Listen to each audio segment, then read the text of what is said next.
fait de m'accueillir ici. Et je voudrais qu'il n'y ait pas d'ambiguïté. Je ne suis pas actuellement le représentant légal de la LICRA. Je ne suis pas le président, C'est même très si je clair. suis toujours investi. Et donc, je parle en mon nom davantage qu'au nom de l'institution elle-même. Sur la première question, qui est de savoir quel est le nombre de groupuscules d'extrême droite, vous les qualifiez d'extrême droite, mais je dirais plus généralement de groupuscules dont l'objet est de prôner la haine, antisémite, xénophobe, homophobe, sous toutes ses formes. Je n'ai pas de chiffres.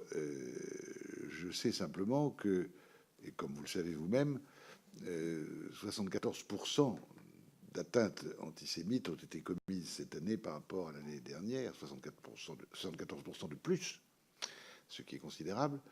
Et nous savons également, pour les avoir vus rapportés par les médias, des atteintes, notamment en matière d'antisémitisme, extrêmement nombreuses, aussi bien contre Madame Simone Veil que contre Monsieur Finkielkraut ou d'autres, avec des remarques haineuses et des actes qui sont eux-mêmes tout à fait condamnables. En l'état actuel du droit, nous savons que le ministère de l'Intérieur peut suggérer au Conseil des ministres la dissolution de groupuscules, qu'ils soient fondés en association ou que ce soit des mouvements spontanés, sans qu'ils aient une structure juridique, et sont compris dans cette catégorie de groupes de combat et milices privées qui peuvent être dissous au terme de l'article L212-1 du Code de la Sûreté intérieure, ceux qui soit provoquent à la discrimination, à la haine ou à la violence envers une personne ou un groupe de personnes, à raison de leur origine, ou de leur appartenance, ou de leur non-appartenance à une ethnie, une nation, une race ou une religion déterminée, soit propagent des idées ou théories tendant à justifier ou encourager cette discrimination, cette haine ou cette violence. Donc il y a déjà un instrument juridique qui est celui du décret en Conseil des ministres pour provoquer une dissolution. Mais il y a aussi, de manière extrêmement utile, et je vous dirai en quoi, de mon point de vue, on peut améliorer encore les choses, il y a des délits définis dans le Code pénal, notamment l'article 431 trait d'union 6, qui est la provocation à constituer un groupement armé. Et cette provocation à constituer, donc ce n'est même pas le groupement déjà constitué qui est en cause, c'est la provocation à le constituer, est punie d'1 an d'emprisonnement et de 15 000 € d'amende. De même que s'il est suivi des faits, alors là c'est encore plus grave, c'est 7 ans d'emprisonnement et 100 000 € d'amende. L'organisation d'un groupe de combat, alors là on peut imaginer que ça se rapporte à des scènes que nous avons vues récemment, avec des gens masqués ayant des armes de destination, et puis l'arme n'étant pas nécessairement une arme de poing, ça peut être un couteau, ça peut être un tesson de bouteille, ça peut être n'importe quoi. Cette organisation d'un groupe de combat est punie de 5 ans d'emprisonnement et de 75 000 € d'amende. Ça, c'est l'article 431-16 du Code pénal. Et lorsque la dissolution est ordonnée, la reconstitution est un délit puni de 7 ans d'emprisonnement et de 100 000 € d'amende. Alors, il s'agit à chaque fois dans le Code pénal de la définition de groupes qui sont des groupes armés, des groupes de combat. En réalité, il y a une ambiguïté en ce qui concerne l'association ou le groupement qui incite à la haine et qui n'est pas, dans le Code pénal, assimilé au groupe de combat. Et donc, j'ai à cet égard, si vous me permettez, une suggestion à faire. C'est d'étendre l'article 431-17 à ces associations.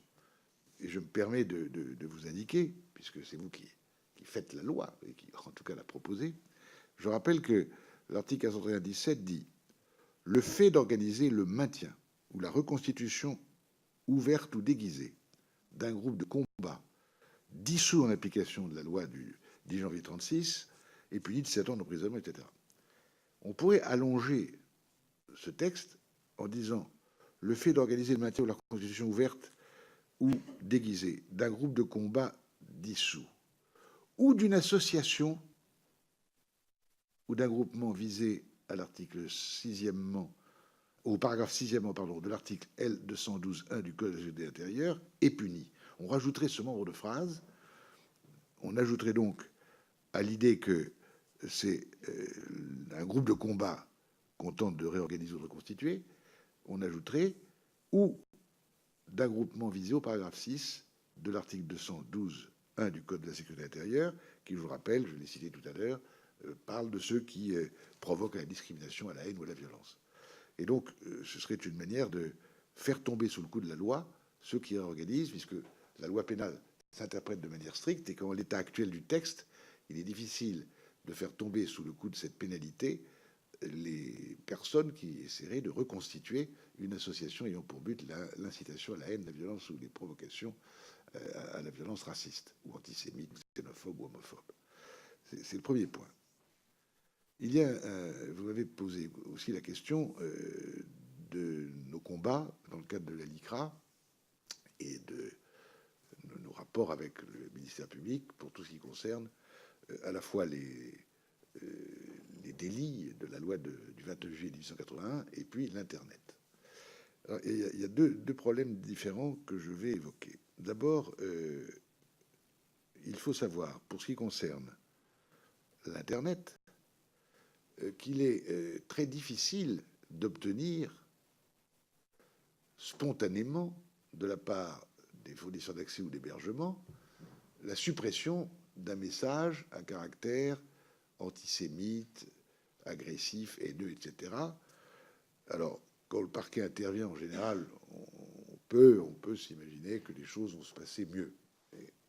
Mais lorsque c'est un particulier qui fait l'objet d'une incrimination extrêmement violente, haineuse, on le traite de tout, je ne vais pas redire des mots abominables, et il essaye de faire supprimer ce message sur les sites, il a beaucoup de mal.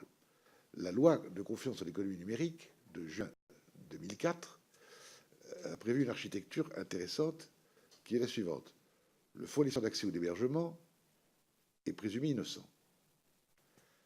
Si quelqu'un s'estime victime d'un délit porté par le fournisseur d'accès ou d'hébergement, qui héberge ou rend accessible un site quelconque, à ce moment-là, la personne objet de ce délit, victime de ce délit, peut faire une sommation, et une mise en demeure suffit, pour exiger que soit retirée la phrase, le passage, la photo qui l'atteint. Il faut qu'il donne son identité, qu'il explique quel est évidemment le passage, la phrase, la photo, peu importe, qui lui fait offense, et fasse sommation pour que ce soit retiré. Si le fournisseur d'accès ou d'hébergement ne répond pas, à ce moment-là, on peut saisir le juge du référé du tribunal de grande instance qui donne éventuellement injonction au fournisseur d'accès ou d'hébergement de supprimer ce qui est attentatoire pour la personne qui se dit victime. Et si le fournisseur d'accès ou d'hébergement n'obéit pas à l'injonction du président du tribunal de grande instance, alors là, il commet un délit pénal. C'est donc une architecture intéressante, puisqu'on va de la présomption d'innocence jusqu'à la culpabilité lorsque, étant informé, ayant reçu l'ordre de supprimer, on n'y a pas obéi. Seulement, ça présente une difficulté. C'est qu'actuellement, lorsque vous allez devant le tribunal de grande instance et que vous avez assigné tel ou tel fournisseur d'accès ou d'hébergement, je ne donne pas de nom propre, mais enfin, on sait tous comment il s'appelle. À ce moment-là, l'avocat d'en face vous dit « Ah, mais c'est pas la société française, il fallait assigner en Irlande, ou en Islande, ou ailleurs. » Et donc j'ai suggéré, et je crois que dans la loi Avia, c'est un amendement qui sera repris, j'ai demandé à l'honorable parlementaire, Mme Naïma Moutchou, de bien vouloir le porter, obligeant les fournisseurs d'accès et d'hébergement à faire apparaître tout de suite après leur nom, quand on pianote pour y accéder, le nom de la personne morale ou de la personne physique qui, dans chaque pays, est responsable. C'est pas très difficile à faire. Il y a quelques 200 et quelques pays dans le monde que sur Internet figure à la suite du nom, 200 noms de responsables Alors si les autres pays ne veulent pas, c'est leur problème, mais au moins la France doit l'exiger. Et à partir de ce moment-là, il n'y aura plus cet échappatoire auquel aujourd'hui recourent les GAFA quand ils ne veulent pas obéir à l'ordre qui est donné de suppression. Bon, c'est une chose qui est importante et je me permettais de vous le dire. Mais il y a un deuxième point qui concerne cette fois-ci la loi du 29 juillet 1881. Alors, je vous rappelle, parce que j'ai l'occasion de plaider beaucoup sur cette loi, qu'il y a un débat déjà ancien autour des articles qui concernent ce qui, bien sûr, est utilisé par les groupuscules d'extrême droite et les autres, les antisémites, les racistes, les xénophobes, enfin, toute la série de ces pervers. Il y a un certain nombre de textes. Je me permets de vous les rappeler parce que ça me paraît important pour la suite. D'abord, il faut se souvenir que la loi du 29 juillet 1881 est une loi qui proclame la liberté d'expression et d'impression.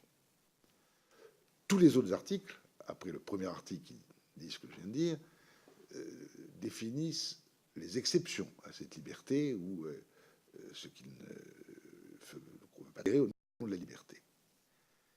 Mais quelque chose depuis longtemps me préoccupe. Autant il est légitime que lorsqu'on assigne quelqu'un, un journal, une chaîne de radio, parce qu'il y a une diffamation qui vous atteint, on a prétendu quelque chose qui n'a rien à voir avec le racisme, l'antisémitisme, il y a toute une procédure qui prévoit qu'on peut discuter de la légitimité de la qualification de diffamation. Il faut que ce soit une atteinte contre une personne déterminée qui porte atteinte à son honneur ou à sa considération. L'honneur, c'est de ne pas avoir commis de délit pénal. Bref, c'est un débat sur des faits précis. Et il y a une possibilité de se défendre qui est de rapporter la preuve. Ce qui est impossible quand une diffamation est une diffamation à caractère antisémite ou xénophobe. Il n'y a pas à rapporter de preuve. Et c'est interdit. Il y a ensuite la bonne foi, qui est un autre axe de défense du diffamateur pour ce qu'on appelle les diffamations de droit commun. Mais lorsque on diffame quelqu'un parce qu'il est juif, noir, femme, homosexuel, handicapé, il ne peut pas y avoir de bonne foi, car la bonne foi comporte 4 éléments, et notamment, au terme de la loi et de la jurisprudence, la légitimité du but poursuivi. On voit pas en quoi il est légitime d'injurer ou de diffamer quelqu'un en raison de ce qu'il est tel ou tel. Et donc,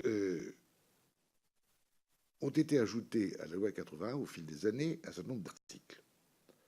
L'article 24 d'abord, qui réprime de 5 ans et de 48 000 euros d'amende et tout ce qui est porté par écrit ou parole, pas les actes. Les actes sont l'objet d'autres articles du Code pénal. L'atteinte volontaire à la vie, à l'intégrité, les agressions sexuelles, verbales ou écrites, l'incitation au vol, extorsion, destruction, dégradation, ou l'apologie de ces délits, l'atteinte aux intérêts fondamentaux de la nation, l'apologie des crimes de guerre, des crimes commis contre l'humanité, l'esclavage, la collaboration avec l'ennemi. Alors tout ça, c'est porté par les paroles. Et puis, enfin, l'article dont on se sert beaucoup quand on plaide au nom de la LICRA contre des haineux, la provocation, ou l'incitation ou la provocation à la haine, à la violence, à la discrimination envers une personne ou un groupe de personnes à raison de son appartenance ou de sa non-appartenance à un groupe, une race, une ethnie, une religion déterminée, ou en raison de son orientation sexuelle ou de son handicap. Bon, tout ça est très clair.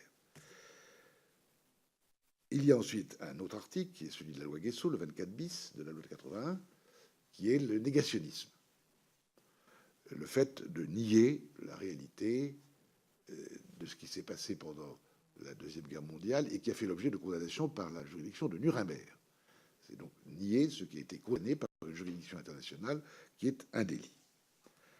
Et puis vous avez 2 autres articles qui sont en fait des articles définissant la diffamation, l'autre l'injure et leur peine, et avec un alinéa particulier pour ce qui concerne les diffamations ou les injures à caractère raciste, antisémite, etc. Or, ces articles sont dans la loi qui protège la liberté d'expression. Liberté sacrée à laquelle nous sommes attachés, qui est fondamentale.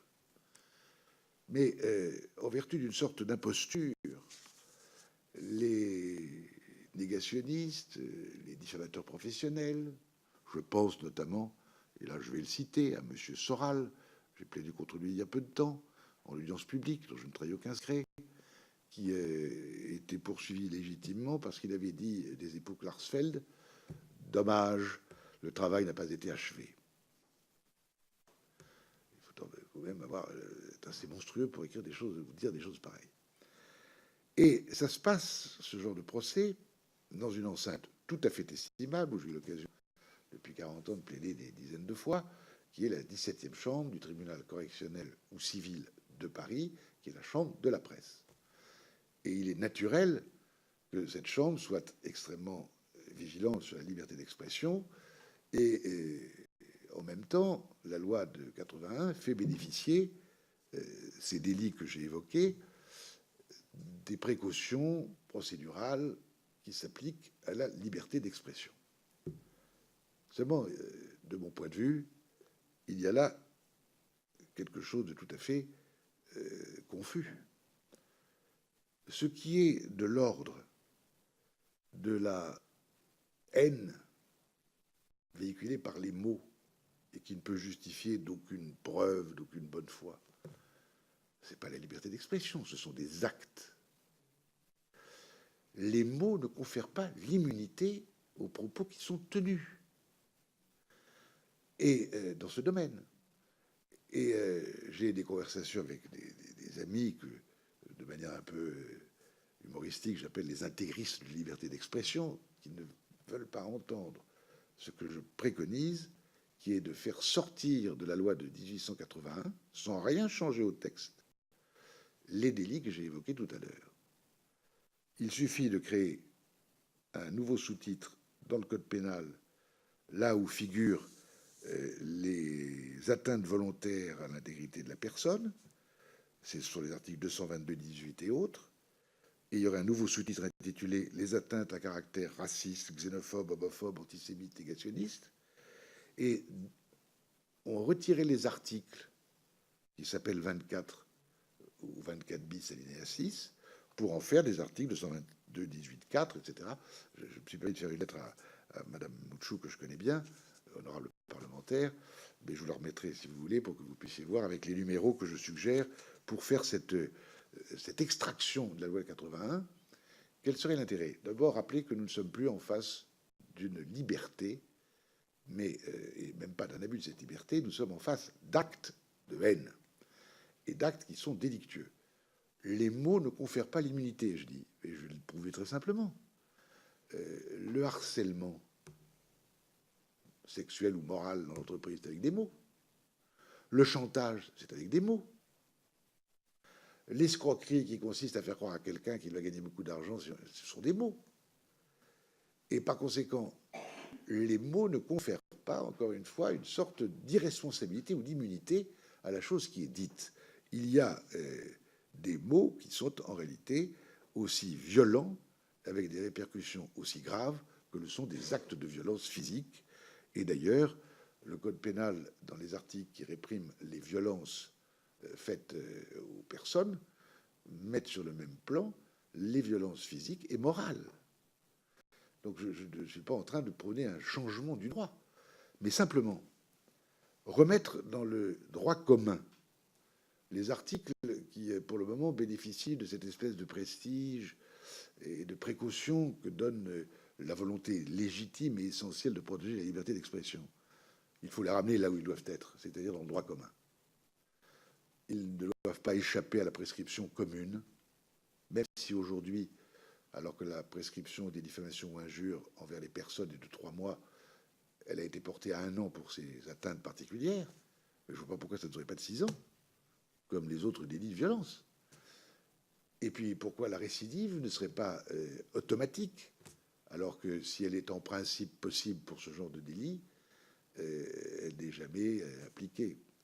J'ai eu l'occasion, Dieu et son âme, s'il en a l'usage, de plaider contre M. Forisson à de nombreuses reprises, Mais jamais M. Forisson n'a abandonné ces thèses absolument monstrueuses et n'a jamais été condamné à plus que symboliquement un petit pincement d'oreille et une phrase équivalent à petit polisson.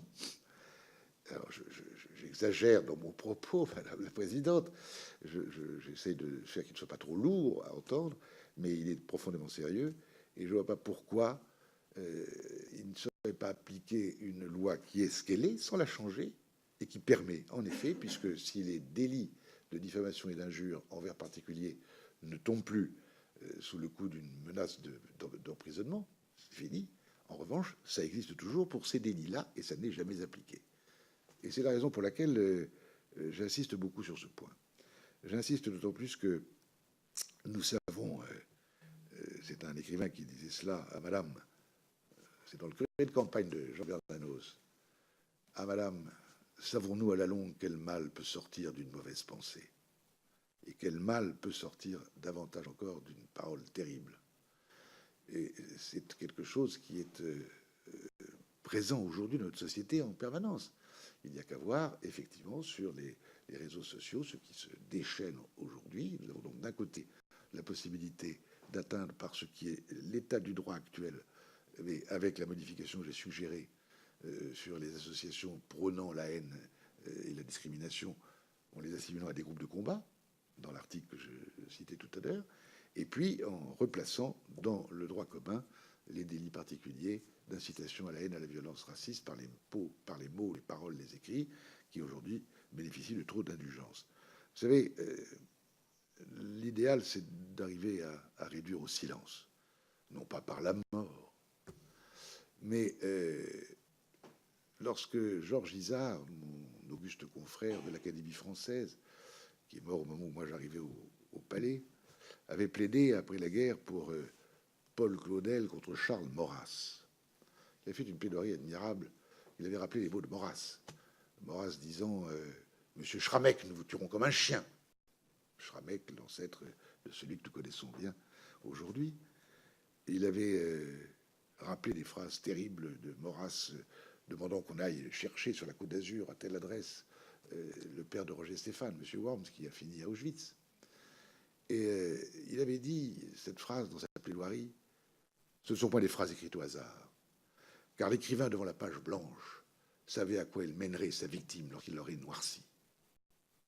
Il avait conclu en disant, Maurras était mort au moment du procès, ses héritiers l'avaient poursuivi par piété, il avait dit, souhaitons que ses amis les plus discrets nous permettent de lui consentir le silence, qui est la forme suprême de la pitié pour les erreurs et les fautes des morts. Eh bien, ce silence, la justice a le moyen de l'imposer, car quand un récidiviste multiple aura goûté quelques jours, quelques semaines, quelques mois, à des conditions certes humaines, mais dures, de la privation de liberté, il sera peut-être incité à se taire.